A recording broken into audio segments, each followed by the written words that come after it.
Hai Scorer, kembali lagi di Score Show Talk Show bersama saya April yang akan membahas isu-isu olahraga, tentu saja bersama narasumber-narasumber keren yang ada hari ini adalah para jurnalis senior Skor Indonesia, Kang Jalu dan Mas Hedi. Hai Kang Jalu, Mas Hedi apa kabar?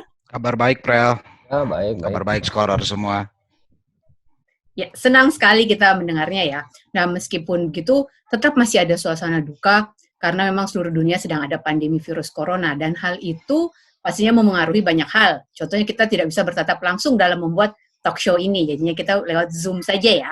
Dan langsung aja masih terkait soal virus corona ini, seperti yang kita tahu bahwa pandemi ini menyebabkan Olimpiade Tokyo 2020 akhirnya ditunda hingga tahun depan. Padahal sebelumnya Perdana Menteri Shinzo Abe sempat menuturkan bahwa Olimpiade akan tetap digelar tahun ini. Nah, sebenarnya apa sih yang membuat Olimpiade ini akhirnya ditunda? Duluan Mas Hedi deh, gimana nih Mas? Ya jelas COVID yang makin naik kasusnya ya kan. Awalnya sih memang Jepang bersikeras nggak membatalkan ya, tapi begitu ada pressure dari Kanada dan Australia yang kontingennya nggak akan berangkat ya, terus mau gimana gitu. IOC sebenarnya Jepang begitu Kanada dan Australia menarik diri, Jepang sudah membuka opsi untuk pembatalan, tapi terus IOC yang paling bersikeras untuk terus membuka opsi Olimpiade jalan. Oke, berarti dengan adanya opsi itu, dan bagaimana menurut Kang Jalu? Sebelumnya awalnya Jepang pasti sangat ingin menggelar ini karena pasti terkait ada kerugian ya pastinya. Gimana kalau dari sisi kerugian itu dan persiapan yang sudah dilakukan pastinya oleh tuan rumah Jepang? Kita tahu lah Jepang bersikeras untuk sebelumnya ya, bahkan sampai pada awal Maret pun Jepang masih bersikeras untuk terus bisa menjalankan Olimpiade tepat waktu. Ya karena kalau dibandingkan negara-negara lain ya mereka yang paling yang paling yang paling terdampak ya.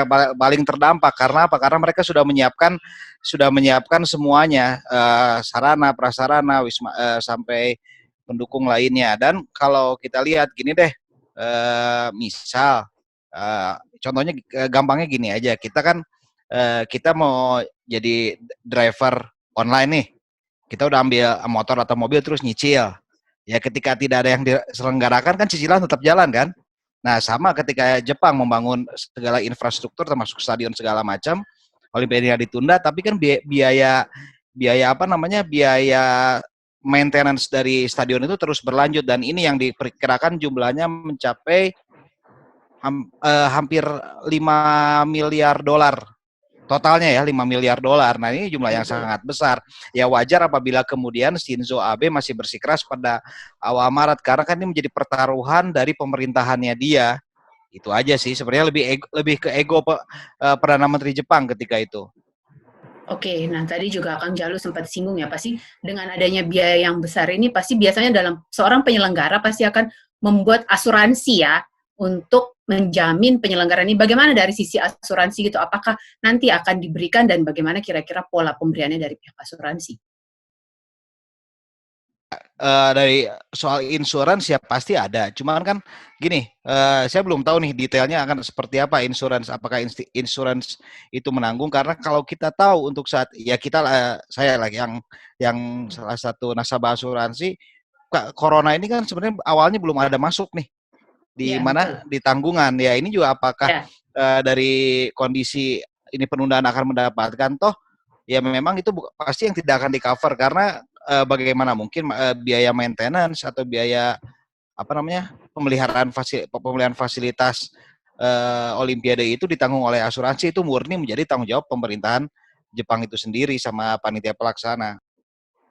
Oke, nah kalau dari Mas Hedi tadi, Kang Jalu juga Mas Hedi sudah sempat menyebutkan ada kerugian secara finansial ya. Apakah ada kerugian lain yang juga dialami tuan rumah sebagai penyelenggara Olimpiade 2020? Wah, kerugiannya jauh lebih besar daripada sepak bola ya, liga-liga sepak bola ini kompleks banget kalau kata Presiden IOC bilang it's a very complicated jigsaw puzzle.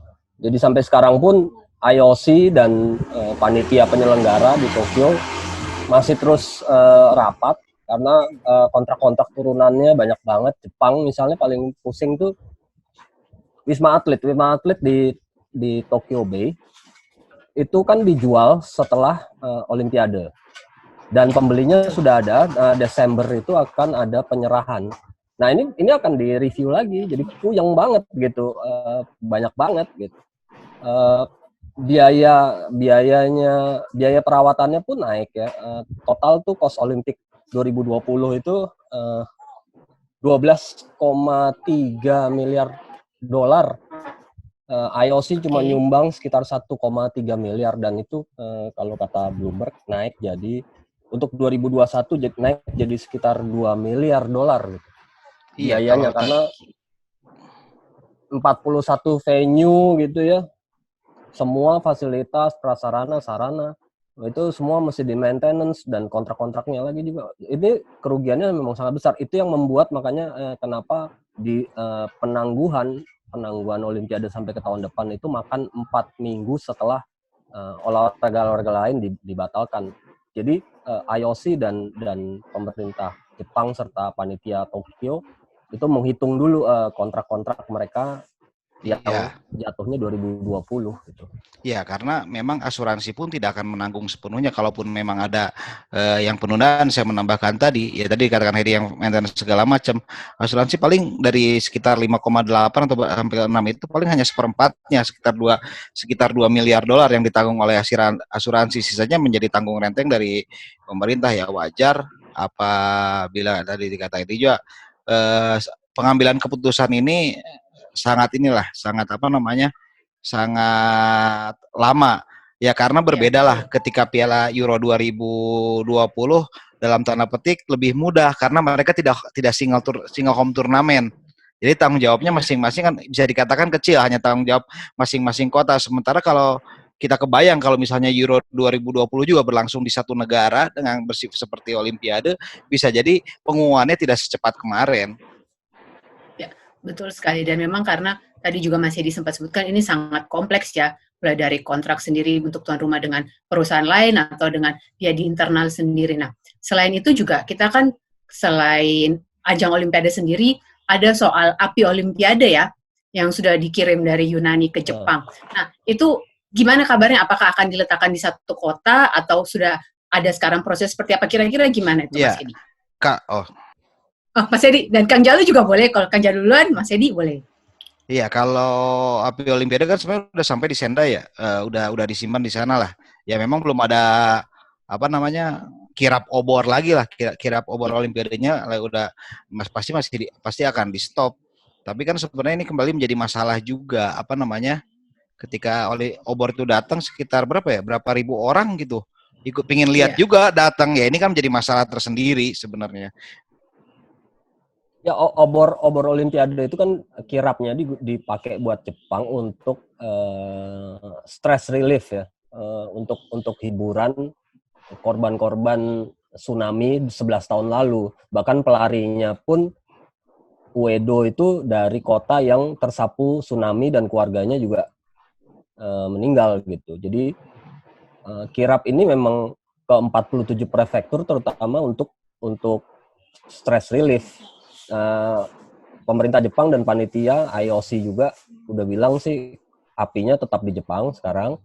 Nanti tahun 2021 akan dikirap di tempat yang sama juga, jadi nggak akan ada perubahan.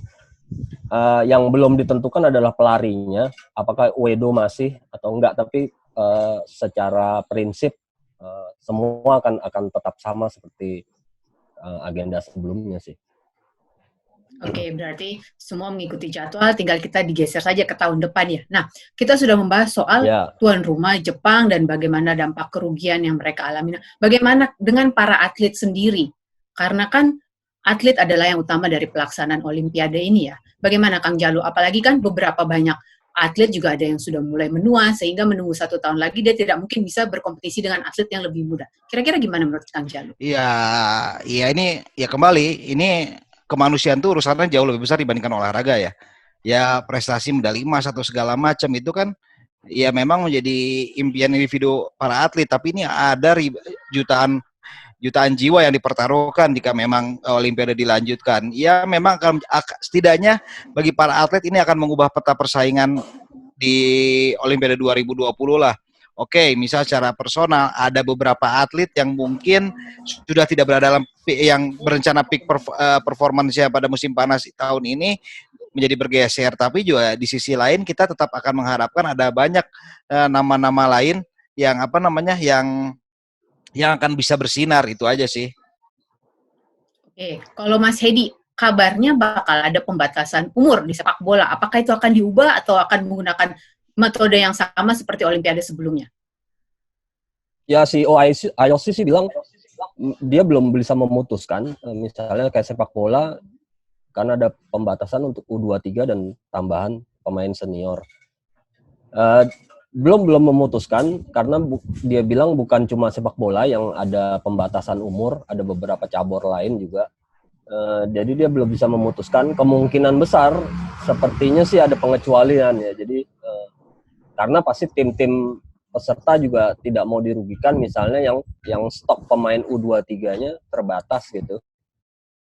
Kalau begitu tahun 2001 beberapa pemainnya udah umur 24 atau 25, ya mereka akan kerugian gitu. Jadi kemungkinan besar sih sepertinya aturan itu pasti, dan beberapa atlet juga yang tadinya mau pensiun, misalnya kayak perenang Australia Kate Campbell aja membatalkan untuk pensiun gitu. Jadi ada motivasi tersendiri lah bagi para atlet gitu ya. Dan memang alasan utamanya kan selalu dibatalkan juga demi kesehatan atlet gitu.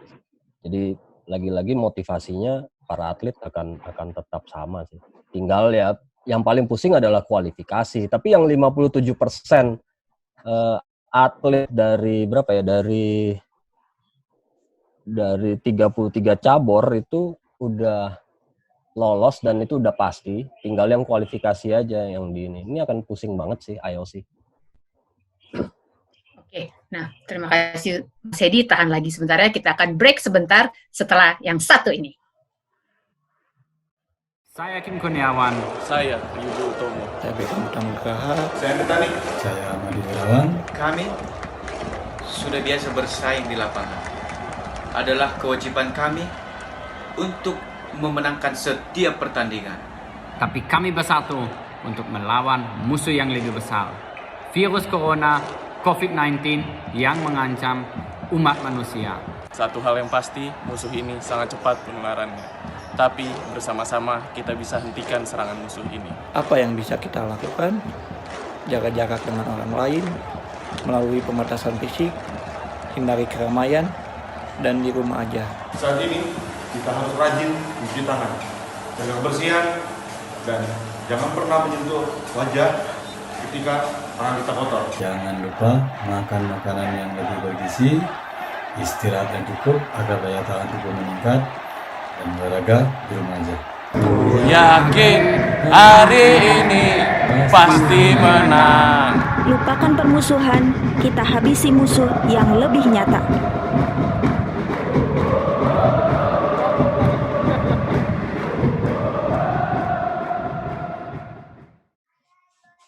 Oke, hai scorer, kita ketemu lagi setelah break pertama itu. Nah, untuk sesi kedua nih, pengen nanya nih, Kang Jalu, tadi juga sudah jelasin oleh Mas Hedi soal kualifikasi ya. Nah, khusus untuk tim Indonesia ya, kita apa sih keuntungannya dengan Olimpiade diundur 1 tahun ini, khususnya untuk cabang-cabang yang belum lolos kualifikasi ke Olimpiade? Ya, sebenarnya menjadi untung atau nggak untung nih tergantung dilihat dari perspektifnya ya. Untung karena memang kita bisa mempersiapkan diri lebih lama. Tapi kondisi kayak gini pun mempersiapkan dirinya dalam kondisi seperti apa? Pasti kan ini situasi darurat nasional pandemi corona ini taruhlah sampai 29 Mei kan Kepres yang pertama. Nah ini ya berharap ini bisa lebih cepat selesai sehingga para atlet setelah itu bisa langsung terjun ya untuk ke beberapa cabang yang setidaknya masih melakukan kualifikasi. Ya yang bisa dilakukan para atlet sekarang adalah bagaimana menjaga kebugaran mereka di rumah mereka masing-masing sehingga ketika memang akhirnya situasi darurat nasional ini dicabut dan bisa melakukan pemusatan latihan, mereka sudah siap ketika kualifikasi dijalankan, itu sih. Oke, benar sekali Kang Jaluna. Kalau dari Mas Hedi sendiri, kira-kira apakah Olimpiade tahun depan ini akan, menurut prediksi Mas Hedi ya, akan mengalami penurunan prestasi atau malah pandemi yang tahun ini akan membuat mereka akan lebih berprestasi lagi tahun depan karena mengingat mereka memiliki waktu yang lebih panjang, tapi meskipun waktu lebih panjang seperti tadi disampaikan Kang Jalu bahwa mereka harus bisa menjaga kebugaran dengan space yang terbatas. Bagaimana, Mas Hedi? Ya agak sulit ya untuk optimistis bahwa akan lebih seru ya. Pasti ini akan mempengaruhi lah. Tinggal kepintaran pelatih, federasi masing-masing mengatur jadwal latihan lagi. Itu juga tergantung lagi jadwal kualifikasinya. Jadi ini akan jadi nanti akan kembali lagi juga motivasi atlet masing-masing. Tapi kan tetap aja namanya atlet kondisinya bagaimana gitu. Mereka sekarang sudah ada di kondisi puncak, tapi ada yang nyebut misalnya ini udah ibaratnya udah mesin siap ngebut, kemudian dipaksa untuk ngerem mendadak gitu. Jadi mesinnya udah harus dingin lagi nanti, jadi mereka akan atur lagi tuh waktunya untuk mencapai peak performance fisikalnya. Oke, sebelum kita mengakhiri sesi hari ini, saya punya satu pertanyaan terakhir untuk Kang Jalu. Kira-kira ada kemungkinan rebranding nggak sih buat Olimpiade 2020? Karena sebelumnya kan tuan rumah sempat menyebutkan bahwa Olimpiade 2020 tetap namanya 2020. Tapi kira-kira apakah akan ada perubahan seperti itu, Kang? Karena akan digelar Olimpiadenya tahun depan. Jadi apa namanya? Sebenarnya kan memang Olimpiade ini kan belum pernah sama sekali berpindah tahun ya, bahwa tiap 4 tahun sekali ya mereka benar-benar ketika benar-benar cancel. Nah ini masih pasti akan menjadi perdebatan lah. Sejauh ini kan namanya masih Olimpiade 2020. Karena kalau toh apalah arti sebuah nama, tapi sebenarnya ketika digeser ketika mereka harus mengikuti 2021 pun harusnya tak masalah. Ini mungkin lebih ke arah ini sih, bahwa sudah banyak promo yang digencarkan dengan nama Tokyo 2020. Ya, kalau dilihat di Jepang memang semua sudut kota, ya semua sudut datang ke Tokyo, semua sudut kota itu sudah banyak promo Tokyo 20 dan ini mungkin akan menjadi biaya tambahan lagi apabila memang berubah menjadi Tokyo 2021. Scorer, Olimpiade 2020 akan digelar pada 2021. Nah, dengan kondisi seperti itu, para atlet tentu akan memiliki kualifikasi yang lebih panjang, tapi belum tentu mereka bisa tampil baik karena dalam mempersiapkan diri, mereka juga harus selalu berada di rumah dalam menghadapi pandemi. Nah, dengan alasan itu, maka kita akan mencari tahu bagaimana Olimpiade tahun depan berjalan. Apakah itu akan berjalan semakin seru, atau malah itu akan menjadi sumber motivasi untuk para atlet menjadi lebih baik. Nah, Scorer, terima kasih dan sampai jumpa lagi. Dan terima kasih Jalu, terima kasih Mas Hedi. Sampai jumpa di Score Show Talk Show berikutnya. Bye!